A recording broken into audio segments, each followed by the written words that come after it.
യേശുവെ പോലെ ആകുവാൻ ബി ലൈക്ക് ജീസസ്.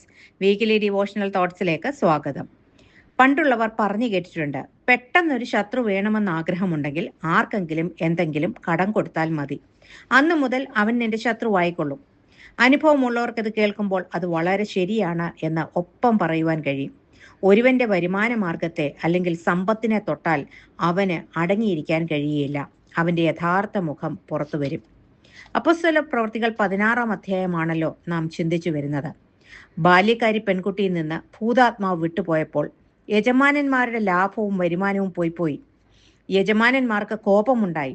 അപ്പോസ്തലന്മാരെ പിടിച്ച് അധിപതികളുടെ മുമ്പിൽ നിർത്തി പല കുറ്റങ്ങളും അവരുടെ മേൽ ആരോപിച്ചു.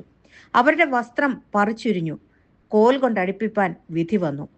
അടുപ്പിച്ച ശേഷം പൗലോസിനെയും ശീലാസിനെയും കാരാഗ്രഹത്തിൽ അടച്ചു. എന്തായിരുന്നു അവരുടെ കുറ്റം? നന്മ ചെയ്തതുകൊണ്ട് മാത്രം അനുഭവിക്കേണ്ടതായ നിന്ദയും അടിയും വസ്ത്രാക്ഷേപവും. വാസ്തവത്തിൽ ഒരു അന്വേഷണവും ഈ കേസിൽ ഉണ്ടായില്ല. ഉടൻ തന്നെ അവരെ അടുപ്പിച്ച് തടവിലാക്കി, കാലാമത്തിലിട്ട് പൂട്ടി. തടവറയിൽ അടയ്ക്കപ്പെട്ട ദൈവപുരുഷന്മാർ ഒരുപക്ഷെ നാം ചിന്തിച്ചേക്കാം, ദൈവത്തിൻ്റെ കൃത്യമായ പ്ലാൻ അനുസരിച്ചാണ് ഇവർ ഈ ഫിലിപ്പി പട്ടണത്തിലെത്തിയത്. എന്നിട്ടും ചിന്തിച്ചതുപോലെ ഒന്നുമല്ല അവിടുത്തെ അനുഭവങ്ങൾ. എന്നാൽ വിളിച്ച ദൈവം വിശ്വസ്തനെന്ന് അവർ ഉറച്ചു വിശ്വസിച്ചു. അർദ്ധരാത്രിയായപ്പോൾ അവർ ഉച്ചത്തിൽ ദൈവത്തെ പാടി സ്തുതിച്ചു. മറ്റു തടവുകാർ ഇത് കേട്ടു. അവർ ശ്രദ്ധിച്ചുകൊണ്ടിരുന്നു.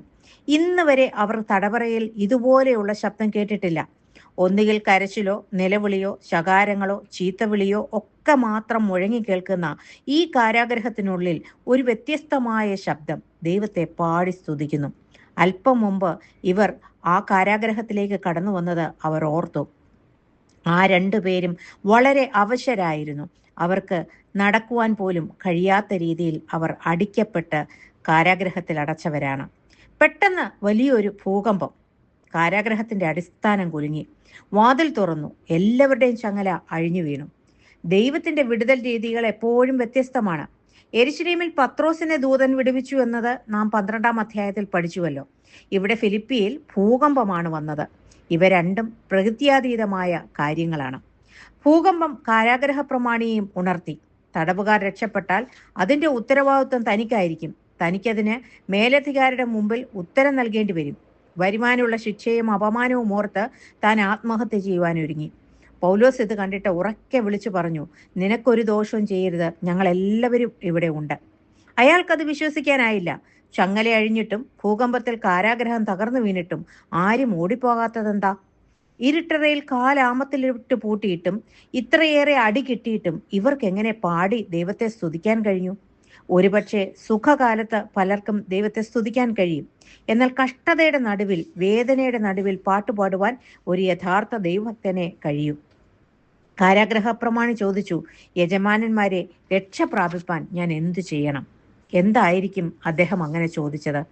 ചങ്ങലകൾ അഴിഞ്ഞിട്ടും കാരാഗ്രഹം തകർന്നു വീണിട്ടും അവിടെ ഉണ്ടായിരുന്ന ആരും രക്ഷപ്പെടാൻ ശ്രമിച്ചില്ല. അവർക്കെല്ലാം എന്തു പറ്റി? അവസരങ്ങൾ ഒത്തു കിട്ടിയിട്ടും അവരാരും ഓടിപ്പോകാത്തതെന്ത്? തന്നെത്താൻ കൊല്ലാൻ ശ്രമിച്ച എന്നെ ഇവരെന്തിന് തടഞ്ഞു? അപ്പോൾ തീർച്ചയായും ഇവർ ദൈവത്തിന്റെ അഭിഷിക്തന്മാർ തന്നെ എന്ന ഹൃദയത്തിൽ അദ്ദേഹം വീണ്ടും ഉറപ്പിച്ചു. അവൻ വെളിച്ചം ചോദിച്ച് ചാടി വിറച്ചും കൊണ്ട് പൗലോസിന്റെയും ശീലാസിന്റെയും മുമ്പിൽ വീണു. ഭൂകമ്പത്താൽ തടവറ എന്ന കെട്ടിടം തകർന്നു. എന്നാൽ അതിനുമപ്പുറം കാരാഗ്രഹ പ്രമാണിയുടെ ഉള്ളിൽ കൂടുതൽ ഇളക്കം തട്ടി. അവിടെ വലിയ ചലനങ്ങൾ ഉണ്ടായി. താൻ അന്ധകാരത്തിലാണെന്ന് മനസ്സിലാക്കി തന്നെ വെളിച്ചത്തിലേക്ക് നയിക്കുവാൻ ആ ദൈവദാസന്മാരോട് അദ്ദേഹം ആവശ്യപ്പെട്ടു. അന്ന് രാത്രി അവർ പുറത്തിറങ്ങി. അപ്പോസ്തലന്മാരെ തന്റെ ഭവനത്തിൽ കൊണ്ടുപോയി അവരുടെ മുറിവുകളെ കഴുകി താനും തനിക്കുള്ളവരൊക്കെയും താമസിയാതെ സ്നാനമേറ്റു. ദൈവത്തിൽ വിശ്വസിച്ചതിനാൽ വീടടങ്കം ആനന്ദിക്കുവാനിടയായി. നോക്കൂ, ഒറ്റ രാത്രി കൊണ്ട് എന്തെല്ലാം സംഭവങ്ങൾ ആ മനുഷ്യന്റെ ജീവിതത്തിൽ സംഭവിച്ചു. ആത്മഹത്യ ചെയ്യാൻ ഒരുങ്ങിയ മനുഷ്യന്റെ മുമ്പിൽ രക്ഷയുടെ വാതിൽ തുറന്നു കിട്ടി. അദ്ദേഹവും വീട്ടിലുള്ള എല്ലാവരും ആ വാതിലിലൂടെ അകത്ത് കടന്നു. ബാല്യക്കാരത്തി പെൺകുട്ടി ഭൂതാത്മാവിൽ വിളിച്ചു പറഞ്ഞത് ഇങ്ങനെയായിരുന്നു, ഇവർ അത്യുന്നതന്റെ ദാസന്മാർ, രക്ഷാമാർഗം നിങ്ങളോട് അറിയിക്കുന്നു. ഈ ദൈവദാസന്മാർ രക്ഷാമാർഗം അറിയിച്ചതിനാൽ തുടർന്ന് കാരാഗ്രഹത്തിലാണ് അടയ്ക്കപ്പെട്ടത്. എന്നാൽ ഒരു ചോദ്യം, ഒരേ ഒരു ഉത്തരം ഈ ഭാഗത്ത് നമുക്ക് കാണാം. രക്ഷ പ്രാപിക്കാൻ ഞാൻ എന്തു ചെയ്യണം? കർത്താവായ യേശുവിൽ വിശ്വസിക്കുക, എന്നാൽ നീയും നിന്റെ കുടുംബവും രക്ഷ പ്രാപിക്കും. പരിശുദ്ധാത്മാവിനെ ആരാധിക്കുന്നവർ കാരാഗ്രഹത്തിൽ അടയ്ക്കപ്പെട്ടപ്പോൾ രക്ഷയുടെ വാതിൽ മറ്റു തടവുകാർക്കും കാരാഗ്രഹ പ്രമാണിക്കും അവന്റെ കുടുംബത്തിനും വേണ്ടി അന്ന് തുറക്കപ്പെട്ടു. കാരാഗ്രഹം പോലെ ബന്ധിക്കപ്പെട്ട ആ മനുഷ്യന്റെ ഹൃദയവും ദൈവം അന്ന് തുറന്നുകൊടുത്തു. പൗലോസിന്റെ പ്രസംഗം അദ്ദേഹത്തെ വചനത്തിൽ ഉറപ്പിച്ചു.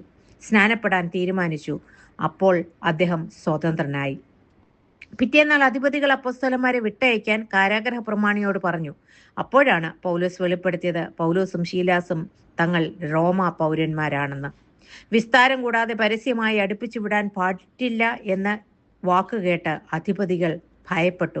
തുടർന്ന് അവരോട് അപേക്ഷിച്ചു പട്ടണം വിട്ടു പോകണം. അധികാരികൾ ഒരു തെളിവും ആവശ്യപ്പെട്ടില്ല. റോമ പൗരന്മാർക്ക് നിയമത്താൽ ലഭിക്കുന്ന പരിരക്ഷണം അല്ലെങ്കിൽ അവകാശം നിഷേധിച്ചാൽ തങ്ങൾ തന്നെ അപകടത്തിലാകും എന്നവർ തീർച്ചയായും ഭയപ്പെട്ടിരിക്കണം. എന്നാൽ എന്തുകൊണ്ട് ആദ്യം തന്നെ തങ്ങൾ റോമാ പൗരന്മാരെന്ന് അപ്പോസ്തലന്മാർ പറഞ്ഞില്ല? ഈ ഭൂമിയിലുള്ള ഒരു പദവിയും തങ്ങൾക്ക് ദൈവനാമത്തിൽ കിട്ടുന്ന ശിക്ഷ ഇളവാക്കുവാൻ അവർ ഉപയോഗിച്ചില്ല.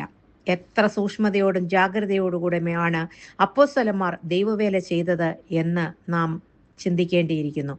ഇന്ന് ഞാൻ ഇന്ന കുടുംബത്തിൽപ്പെട്ടവൻ, ഞാൻ ഇന്ന ജോലി ചെയ്തവൻ, ഞാൻ ഇന്ന കാര്യങ്ങൾ ചെയ്തു എന്ന് പറഞ്ഞ് എന്നെ വലുതാക്കുന്നവർക്ക് ഒരു നല്ല മാതൃകയാണ് ഈ അപ്പോസ്തലന്മാർ ഇവിടെ നൽകുന്നത്. ഫിലിപ്പിയിൽ നിന്ന് അവർ യാത്രയായി. ലുദിയായുടെ വീട്ടിൽ ചെന്ന് സഹോദരന്മാരെ ആശ്വസിപ്പിച്ച ശേഷം അവർ മടങ്ങിപ്പോയി. ഇത്രയും ശാരീരികമായി പീഡയേറ്റ് ക്ഷീണിച്ചവർ മറ്റുള്ളവരെ ആശ്വസിപ്പിക്കുന്നു. എത്ര മനോഹരമായ ശുശ്രൂഷ! ഈ വിധം തങ്ങളുടെ അവസ്ഥകൾ മറന്ന് ദൈവവേലയിൽ സന്തോഷം കണ്ടെത്താനിടയായതുപോലെ നമുക്കും നമ്മുടെ സങ്കടങ്ങളും വേദനകളും മറന്ന് ദൈവത്തെ സ്തുതിക്കുവാനും മറ്റുള്ളവരെ നേടുവാനും ആശ്വസിപ്പിക്കുവാനും ദൈവത്തിൻ്റെ പരിശുദ്ധാത്മാവ് കൃപ നൽകട്ടെ എന്ന് പ്രാർത്ഥിച്ചുകൊണ്ട് ഈ ധ്യാനചിന്ത ഇവിടെ അവസാനിപ്പിക്കുന്നു. God bless you all.